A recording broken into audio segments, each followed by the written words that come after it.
Assalamu alaikum, chapitre 5, énergie acoustique, partie 2. À la fin de ce chapitre, vous devez être capable de déterminer l'intensité du son en un point et définir le seuil d'audibilité et le seuil de douleur.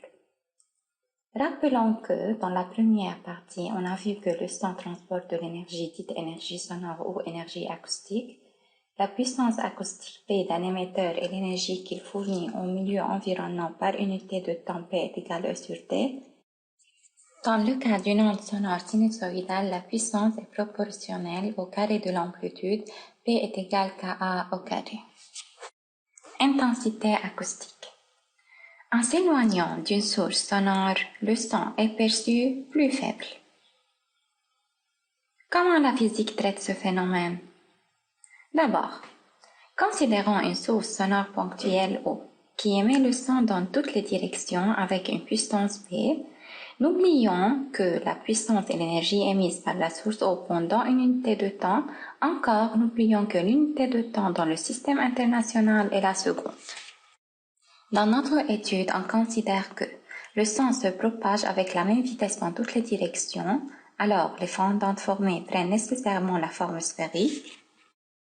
Le milieu de propagation ne fait pas amortir le son, alors il n'absorbe pas de l'énergie sonore émise. Alors, chaque front d'onde reçoit la même puissance P produite par la source. En plus, cette puissance est répartie uniformément sur la surface de la front d'onde sphérique. Que veut dire que la puissance est répartie uniformément sur la surface de la front d'onde sphérique? Pour mieux comprendre, on prend une seule sphère, c'est la sphère de rayon R2 et de surface S2, et qui reçoit complètement la puissance de la source. Puisque la puissance est répartie également sur la surface sphérique d'une front d'onde, on conclut que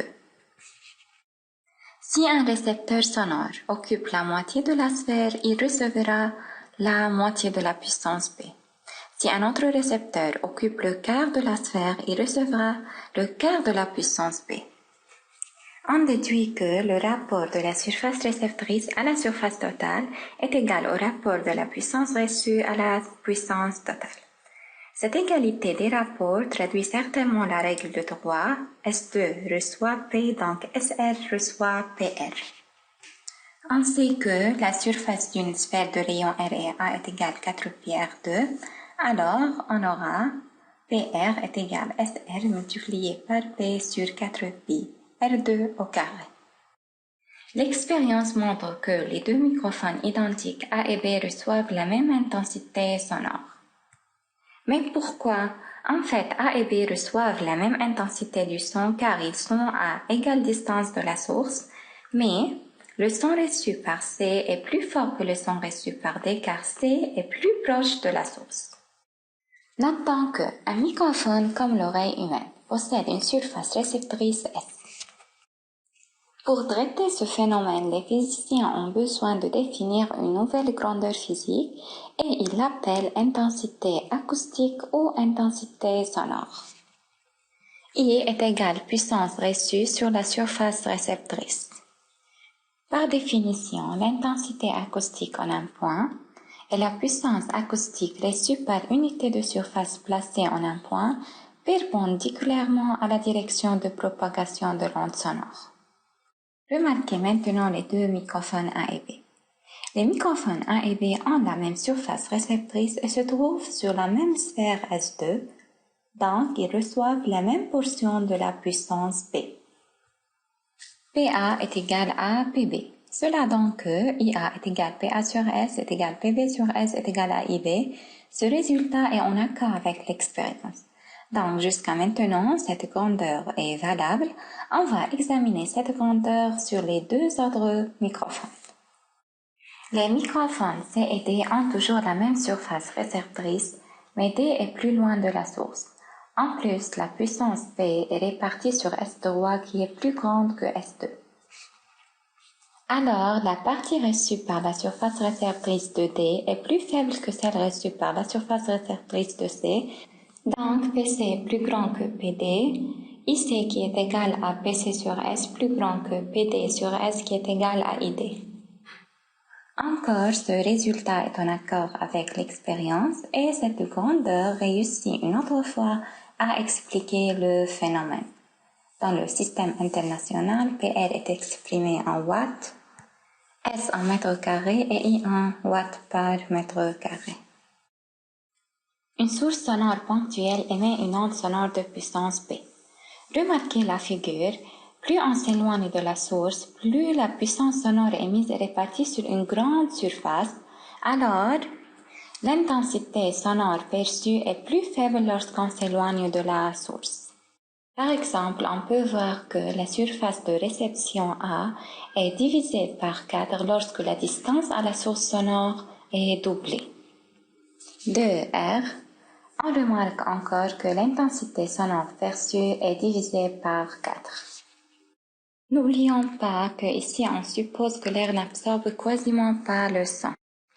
Application 2. Une source sonore ponctuelle émet une onde sonore de puissance P est égale à 2 watts. À des distances, D1 est égal à 4 mètres et D2 est égal à 8 mètres, de S, la puissance sonore se distribue sur deux sphères d'air respectives. A1 est égal à 201 mètres carrés et A2 est égal à 804 mètres carrés. Partie 1, déterminer l'intensité du son à chaque distance D1 puis D2. Et partie 2, vérifier que lorsque D2 est égal à 2D1, alors I2 est égal à I1 sur 4. En utilisant la règle, I1 est égal à puissance émise par la source sur la surface A1 est égal à 2 watts sur 201 mètres carrés est égal à 0.0099 watts par mètre carré. I2 est égal à la puissance émise par la source sur la surface A2 est égal à 2 watts sur 804 mètres carrés est égal à 0.00248 watts par mètre carré. Dans la partie 2, alors, on a D2 est égal à 8 mètres, qui est 2 fois 4 qui est égal à 2D1. Et de la partie précédente, on a trouvé I2 et I1, alors on trouve que I2 est égal à I1 sur 4.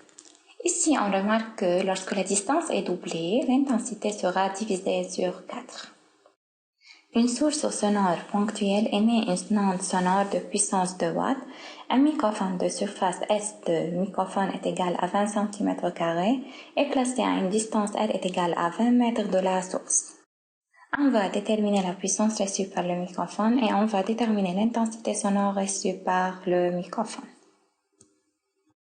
En utilisant la règle puissance reçue par le microphone est égale à la puissance émise par la source multipliée par la surface de microphone sur 4 pi r au carré, alors on trouve que PR est égal à 8 fois 10 puissance moins 7 watts. Partie 2, en utilisant la règle I est égal à puissance reçue par le microphone sur la surface du microphone, on aura I est égal à 4 fois 10 à la puissance moins 4 watts par mètre carré, ou bien on peut utiliser l'autre règle I est égal à P puissance émise par la source sur 4 pi r au carré, on aura I est égal à la même réponse 4 fois 10 à la puissance moins 4 watts par mètre carré. N'oublions pas que 1 cm² est égal à 10 puissance moins 4 mètres au carré. Limite d'audition. On sait que l'oreille humaine a une certaine limite d'audition concernant la fréquence, où on entend les sons de fréquence comprise entre 20 et 20 000 Hz. Cependant, l'oreille n'entend pas du son si son intensité est inférieure à une valeur appelée seuil d'audibilité, I0, qui est l'intensité sonore minimale à partir duquel l'oreille commence à entendre. Et l'oreille commence à sentir de douleur si l'intensité sonore dépasse une certaine valeur appelée seuil de douleur. I max, qui est l'intensité sonore maximale à partir duquel une douleur est ressentie dans l'oreille. Le seuil d'audibilité I0 et le seuil de douleur I max varient avec la fréquence de la personne et l'âge. Pour une fréquence de 1000 Hz, les valeurs standards sont I0 est égal à 10 à la puissance moins 12 watts par mètre carré et le seuil de douleur est I est égal à 1 watt par mètre carré. Application 4. L'intensité du son est de 2 watts par mètre carré à une distance de 3 mètres. Alors, on va calculer la distance minimale de la source sans causer de dommages auditifs. Connaître le seuil de la douleur et I max est égal à 1 watt par mètre carré. Selon la règle, I1 est égal à P sur 4 pi R1 au carré et I max est égal à P sur 4 pi R minimal au carré. Remarquons ici que l'intensité maximale correspond à la distance minimale. Puis, on fait quelques calculs. Imax sur I1 est égal à R1 au carré sur R minimal au carré. On trouve finalement que R minimal est égal à radical 18 mètres.